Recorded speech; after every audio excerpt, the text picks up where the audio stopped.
जांच भी नहीं करवा रही सरकार। अरे जांच तो करवाओ, हाईकोर्ट जज से कम मालूम पड़े गलती किसकी थी तो उनको सजा मिले। तो आगे लोग डरते रहे कि गलती करेंगे तो सजा मिलेगी। ये समझ के परे हैं कि हाईकोर्ट, गुजरात हाईकोर्ट ने खुद ने संज्ञान लिया, टिप्पणी करी सरकार पर। पूरे देश में उस दिन जो घटना हुई थी, 135 लोग मारे गए थे, तो पूरे देश के अंदर लोगों में पता नहीं कितना दुख जताया था, कुछ सोच नहीं सकता। मैं भी गया था वहां पर, मौके पे गया मैं खुद। अस्पताल गए, मरीजों से मिलने के लिए, घायलों से मौका भी देखा हम लोगों ने, दाह संस्कार में भी गए। तो ये सरकार बहुत ही संवेदनहीन सरकार है जिसने जांच आज तक नहीं बैठाई है। मैं आपसे अपील करना चाहूंगा कि यात्रा निकाली इन्होंने, वो फेल हो गई। प्रधानमंत्री जी सब काम छोड़, प्रधानमंत्री जी को बाढ़ आने की जरूरत क्या पड़ रही है। यहाँ पर गली गली मोहल्ले मोहल्ले में कहते हैं कि घूम रहे हैं, और कहावत होती है उसी रूप में प्रधानमंत्री जी और अमित शाह जी डेरा डाले हुए हैं यहाँ पर। प्रधानमंत्री का नाम बहुत बड़ा होता है, फिर भी वे विद्रोह हुआ। मैंने सुना 30-32 लोग रिबेल खड़े हो गए, यहाँ भी हुए, हिमाचल के अंदर भी हो गए 21 लोग। इसका मतलब पार्टी में जो बात करते हैं, अनुशासन की बात करते हैं, दोष कांग्रेस को देते हैं, ये अपने घर को नहीं संभाल पा रहे हैं। और इसलिए बार बार आप देख रहे हो, कांग्रेस ने देश को 70 साल में कुछ नहीं दिया। आज जो कुछ देश दिख रहा है, आजादी के वक्त में सुई नहीं बनती थी देश के अंदर, बिजली क्या होती है लोग समझते नहीं थे। आज क्या नहीं इस मुल्क के अंदर, क्या नहीं बन रहा है, क्या नहीं, पानी, बिजली, शिक्षा, स्वास्थ्य, सड़कें, सब कुछ। हालात बड़े गंभीर है। गौरव यात्रा इनकी फेल हो गई, निकल नहीं पाई। उस वक्त में जनता ने बहुत गुस्सा प्रकट किया, और दूसरी तरफ भयंकर था यहाँ न गैर सरकार भ्रष्टाचार की तो सीमाएं टूट गई है। इतना भयंकर भ्रष्टाचार मेरे ख्याल से गुजरात में पहले कभी नहीं सुनने को पड़ता था, जो इस बार मिल रहा है।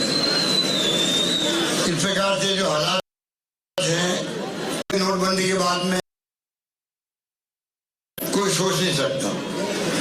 इसलिए कांग्रेस ने अपने वादे किए हैं, वचन दिए। राहुल गांधी जी भी आए थे, राहुल गांधी यात्रा निकाले, काहे के लिए निकाल रहे हैं? यात्रा का रूट तो एक ही है, फिक्स है वो तो, परंतु पूरे देश के अंदर, गाँव में और घरों में एक मैसेज गया कि महंगाई बहुत भयंकर है देश के अंदर, बहुत भयंकर बेरोजगारी है। जो प्रेम, मोहब्बत, भाईचारा होना चाहिए सब जातियों में, बिरादरी में, धर्मों के अंदर, उनकी कमी आई है। सरकारें पैसे के बल पर बदल रहे हैं। गुजरात में तो आपके एमएलए जीत जाते कांग्रेस के, उसके बाद में उनकी हॉस्टेड होती है, खरीद फरोख्त करके उनको बीजेपी में मिला रहे हैं। ऐसा पहले कभी नहीं होता था। जब से मोदी जी आए हैं देश के अंदर, डेमोक्रेसी के अंदर, आप चुनी सरकारों के लिए गिराओ। देखा आपने अभी हाल ही महाराष्ट्र सरकार चली गई, उसके पहले मध्य प्रदेश, उसके पहले कर्नाटक, गोवा में एमएलए चले गए, गुजरात में चले गए। ये सब जगह देश को, इंदिरा गांधी की जान चली गई पर देश को एक रखा, अखंड रखा, जो एक महान नेता थी प्रधानमंत्री पद पर रहते हुए। राजीव गांधी शहीद हो गए देश के लिए। तो आप सोच सकते हो कि 70 साल जो प्रधानमंत्री बने मोदी जी, आज हम देखते हैं कि किस प्रकार से धज्जियां संविधान की। कई राज्यों में जब सरकार बीजेपी की है, वहां तो आप देख रहे हो कि इस प्रकार से कोई पत्रकार है, कोई साहित्यकार है, कोई लेखक है, कोई आर्टिकल, तो उसको जेल जाना पड़ता है, राजद्रोह, देशद्रोह आरोप के अंदर। आप कल्पना कीजिए डेमोक्रेसी में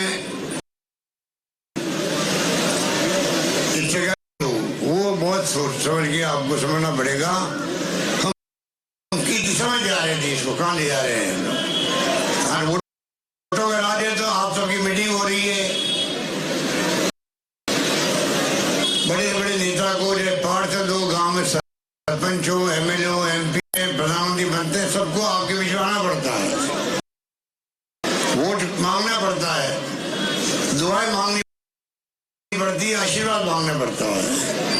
इससे मान सम्मान होता है गरीबों का भी, आम आदमी का भी। अगर डेमोक्रेसी कमजोर होती है तो उनको कौन पूछेगा, क्योंकि किसी भी रूप में उसको उचित नहीं कर सकते।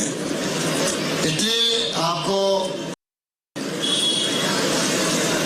सब लोग, पूरे प्रदेश के अंदर जो माहौल है इतना ज्यादा दिख रहा है कि इस प्रकार से जनता विरोध कर रही है, मीटिंगों में आ नहीं पा रहे लोग इनके, क्योंकि 5 साल से कोई काम किए ही नहीं। हाँ, एक उदाहरण पेश किया, पूरे देश में ऐसा कभी नहीं होगा पूरा मंत्रिमंडल मुख्यमंत्री सहित बदल दिया गया हो, ये स्थिति आप बनी। जो वचन दिए एक से बढ़ के एक, राजस्थान का पड़ोस के अंदर है, आप मैंने कही राजस्थान जाते जाते रहते हैं, वहां हमने जो इसकी मनाई है एक से बढ़ के एक है। स्वास्थ्य सेवाएं हो जो कहीं नहीं थी, इसके ऊपर 10 लाख का बीमा कर दिया। ये आपके यहाँ भी वादा किया है कांग्रेस ने कि गुजरात के अंदर भी सरकार बनेगी तो गैस सिलेंडर 500 रुपये में देंगे, 500 रुपये में देंगे। आज 1040 रुपये मिलता है। ये 10 लाख का मुफ्त इलाज होगा, ये बहुत बड़ी बात है। 10 लाख का मुफ्त इलाज होना जो राजस्थान में लागू कर दिया। राजस्थान में छत्तीसगढ़ 2 राज्य ऐसे हैं जहाँ कांग्रेस सरकारें हैं, उनका मॉडल अलग है, वो आपको समझना पड़ेगा। वैसे तो आप पार्टियों की हमने सब वादे पूरे किए इन राज्यों में या राजस्थान में और छत्तीसगढ़ के अंदर। कर्जा माफ करने की बात भी की है। कोरोना के अंदर जो परिवार में किसी की मौत हो गई वहां 4 लाख रुपए देने की बात। शहरों के अंदर 17 रुपए प्रति थाली सरकार दे रही है। तो एक आम आदमी, ठेले वाला, छात्र हो या रेडी वाला हो, आराम से खाना खा के बैठ के खाना खाता। मैं भी 2 बार खाना खा के आया वहां पे राजस्थान के अंदर। शहरों में सरकारी नरेगा चलता, गाँव में वैसे ही शहरों में भी रोजगार के लिए 100 दिन की गारंटी दी गई है। कागजों में नहीं रहेगी, ये वादे धरातल में उतरेंगे। आपके बीच में जो वादे किए गए वो पूरा करेगी सरकार। एक मौका 27 साल के बाद में वापस दीजिए कांग्रेस को, और दयाशंकर जी को आप कामयाब करें, के साथ कह सकता हूं। और उसी रूप में आप निश्चिंत रहें कि जो कुछ भी कहा जा रहा है, मैंने ये मार्ग कम नहीं है। आप क्या मैंने गुजरात में और हालत खराब है महंगाई को लेकर के। राजस्थान में ओपीएस की पेंशन दी है, पुरानी पेंशन, या वो भी लागू नहीं हो रही है। तो सारी जो स्कीम है वो आपको बताई गई। आपसे मेरा यही निवेदन रहेगा, एक एक वोट बहुत कीमती होता है, आप लोग जाकर के, मैं 7 बिहार आ चुका हूँ गुजरात में, और मैं देखा है कई जिलों के अंदर, कई गांवों के अंदर, आदिवासियों में भी और बाकी जगहों पे भी लोग समझ गए हैं कि ये की चाल चरित्र चेहरा जो जनता के सामने आ चुका है, ना चाल है, ना चरित्र, ना चेहरा है, भयंकर करप्शन हो रहा है। इसलिए इस बार सरकार बदलोगे तो पूरे मुल्क को फायदा मिलेगा। ये चुनाव खाली आप इसको गुजरात का नहीं समझे। अगर ये चुनाव कांग्रेस जीतती है तो केंद्र सरकार में झटका लगेगा मोदी जी को भी, कि कदम उठाए जाएंगे, पूरे देश को फायदा होगा।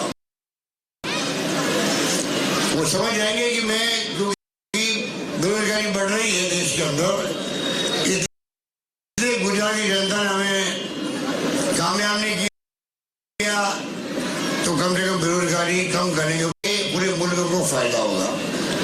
और तीसरा जो राहुल गांधी का जो उद्देश्य है, जिस रूप में तनाव है कौमों के बीच में, जातियों के बीच में, वो बहुत खतरनाक है। मैं समझता हूँ कि वो भी बड़ा मुद्दा देश के लिए। और आपने दिल खोल के साथ दिया कांग्रेस का। 10-12 सीटें बच गई थी, कम पड़ गई थी, वरना तो सरकार बदल जाती पिछली बार भी। इतना माहौल शानदार बनाया आप लोगों ने।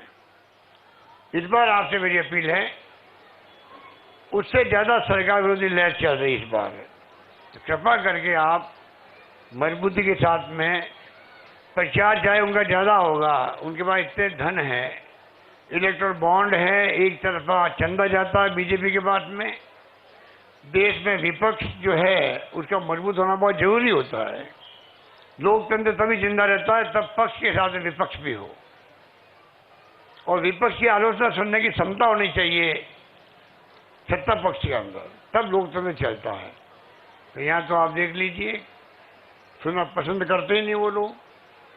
इसलिए मैं कहना चाहूँगा, विपक्ष को मजबूत देश के अंदर करना है, तब भी यहाँ चुनाव जिताओ। और कांग्रेस पार्टी छत्तीसवीं कौम की पार्टी सबको साथ लेकर चलती है, उसकी नीतियाँ, उसके कार्यक्रम, सिद्धांत जो महात्मा गांधी के ज़माने से ही, पंडित नेहरू थे, चाहे वो सरदार पटेल साहब थे, चाहे मौलाना अबू कलाम आज़ाद साहब थे, अम्बेडकर साहब ने संविधान बनाया, आज देश कुछ ज़्यादा में चल रहा है। सबको समान अधिकार मिला हुआ है संविधान के अंतर्गत। इसलिए हम चाहेंगे कि इस बार एक झटका गुजरात में मिले केंद्र सरकार को, उनकी आंखें खुले और नए सिरे से उनकी सोच प्रारंभ हो, जिससे कि पूरा देश का भला हो। यही बात करता हूँ, मैं अपनी बात समाप्त करता हूँ। धन्यवाद। जय हिंद। धन्यवाद।